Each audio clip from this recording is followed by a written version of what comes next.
Lisa here with One Lisa Show, and welcome aboard if you are new, and welcome back if you are a subscriber. Today I wanted to do a revisit on one of the first patterns I did in 2020. This is the Butterick B6563. This is a pattern by Gertie from 2018, and I got this because I absolutely love this style shirt with the Peter Pan collar and the gathered puffy sleeves with the cuff. I actually had a couple of these shirts that don't fit me anymore that I think I got from like Kohl's or JCPenney, and so I thought I would try my hand at making one. So in late March, April-ish, I want to say, I tried making this shirt, and it was the second clothing project I made last year. I'm wearing it. So you're going to see a little video of me modeling this shirt. And I want to explain, I'm going to go through this pattern real quick, and then I also want to talk about the new one I just completed this March and do a review and what I've learned over the past year. So this Butterick pattern is marked as an easy pattern. I do have notes, so if you see me looking down, it's because I took a bunch of notes.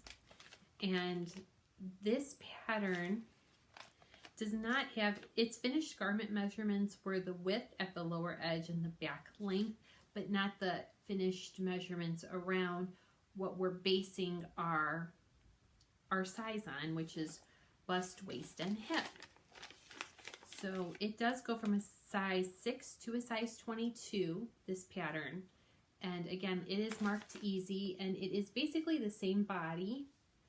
So it is a button-down fitted shirt. There is bust dart and front darts.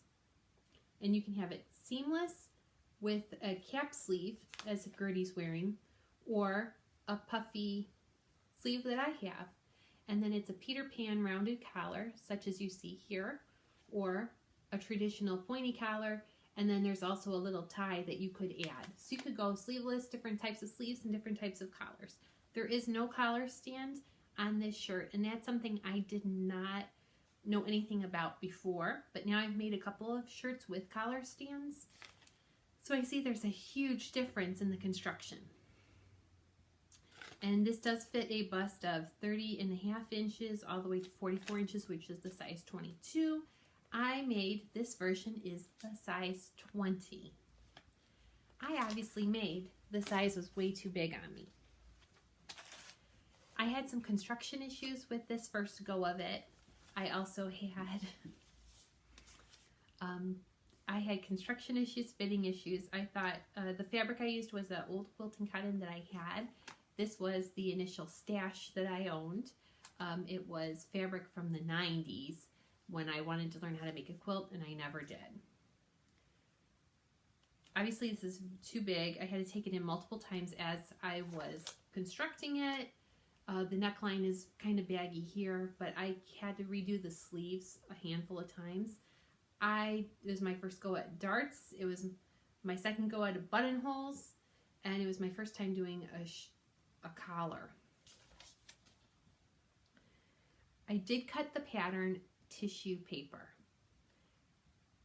Now that I wanted to make it again, that was a mistake, because how this pieces lay on top of each other, there's some areas where I cut a size 20 initially, and the smaller sizes are like above that line, you know, where you have a curve. So I had to wing that. I had to wing it. At that point now I know not to cut my pattern pieces unless I know my size.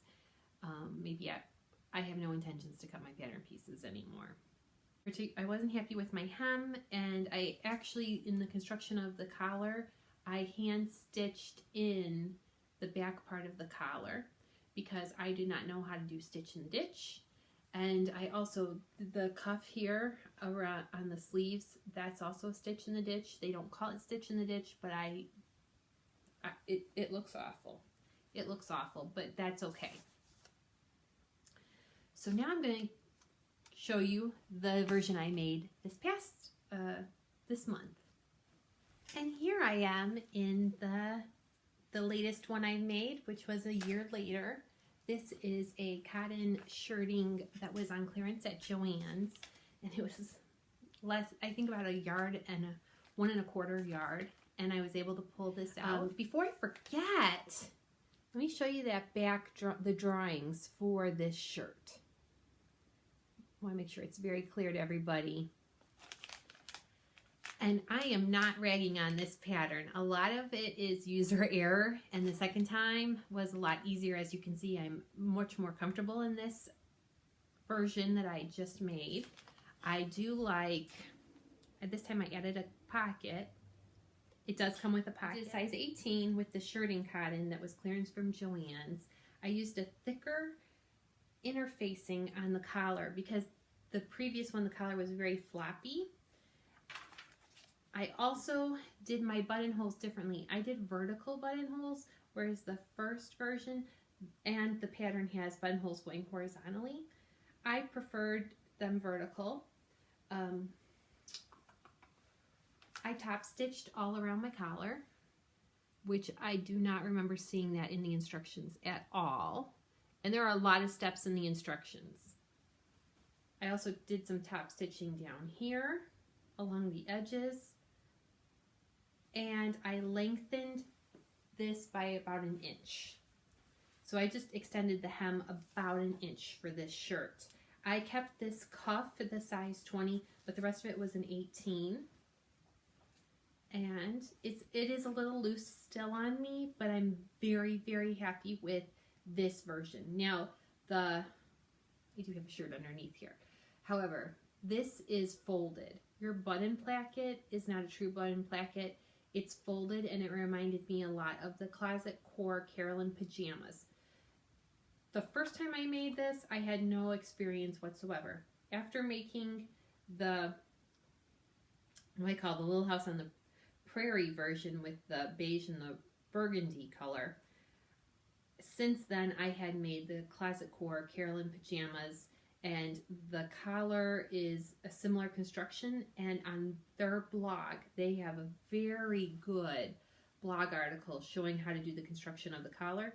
So since I had made the shirt the first time, I had made the Carolyn pajamas and visited that blog article. I'm going to sit down now. Visited that blog article, and it was very helpful when I made those pajamas. So this time I was able to stitch in the ditch along the back. The first time I made my shirt, I had no idea that I needed to finish my seams.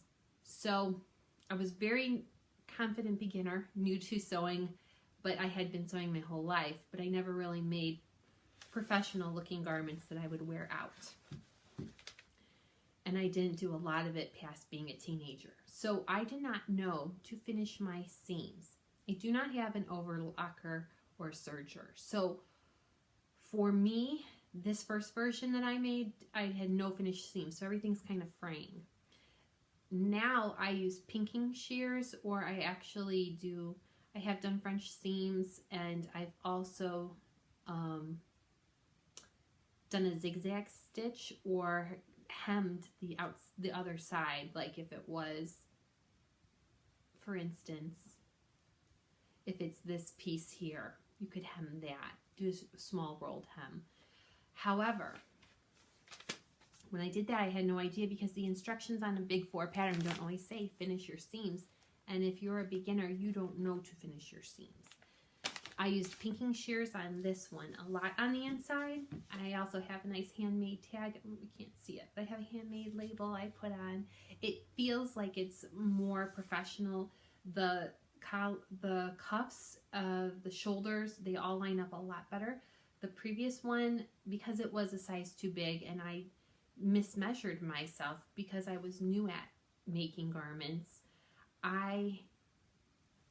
the sleeves started like down here, and I had to keep going in, and I just hike it up and come in a little more. I think I actually went in and cut it a little tighter, so I didn't know how to do any kind of adjustments. I still really don't know how to do a lot of adjustments, but I winged it because I wanted it to fit. and I wanted to complete the project. And that's more of why I love sewing, is it's a project to complete. Let's see. Stitch in the ditch, got it down pat now, and these cuffs were a dream. The instructions, the first time I did it, there's a lot of steps, and the first time I did it, I had a hard time with it. I actually found a YouTube video, and it was Sew Against the Grain, who did a sew along for the 6563 pattern, and that was very helpful. It made the instructions a lot easier for me to understand. This time going around, I knew what I was doing, and the instructions were much more easy to follow. When I first made this pattern, I didn't even know who Gertie was. Now I know who Gertie is. I do plan to make more of these in the future. So even though my pattern was cut at the size 20, when I remade this, I traced a lot of those pattern pieces out to the size 18. And if I lose weight, I can trace out a 16. I actually think I might be able to pull off a 16 here shortly. In both versions, I did enjoy the sew. So I was learning a lot with the first version. I keep going like this because it's sitting there. So the first version, the burgundy Little House on the Prairie one, I call it, I did enjoy it because it was a brand new learning something project. And it took multiple days. This also took multiple days for me because I only get a half hour, an hour a day to sew. I enjoyed this sew just as much, and I was more confident in what I was doing, and I made those decisions to do the top stitching around the collar and the button, the edging. I think my hem turned out better on this one, and lowering the hemline made sense for me because I like to tuck in shirts a lot for work. Overall, I will make it again. I absolutely love this pattern. I don't like not having a collar stand. That's the one thing I can definitely say. But I do look forward to making the pointy collar and also the other version of the sleeve as well. It's a very enjoyable sew. You can take your time with it, and there's many steps. So even if you only do 1 or 2 steps a day, you can easily mark it on your instruction sheet or in your project log if you keep one. And it's not like there's 12 steps, 12 things to do in one step. It's very easy to follow. I think if you've done a few projects, this isn't a hard pattern. For me, I did a skirt and then I went to this shirt, and it was a huge difference. I was not ready for this shirt when I made it the first time around, but now I'm very happy, and that is my review. Plenty of steps, but well worth it because this is a staple type wardrobe item for me anyway. So like I said, I do look forward to making this version. I still would like to make a puffy sleeve with the collar that's pointy, 4-corner collar. I hope you found this useful. I believe this pattern is still available, and it is perfect for a summer shirt. So please do check it out. And thanks for watching. If you like this video, please give me a thumbs up and consider subscribing, because I do talk a lot about sewing, but I also talk about anything that's on my mind. All right, thank you so much. Have a great day.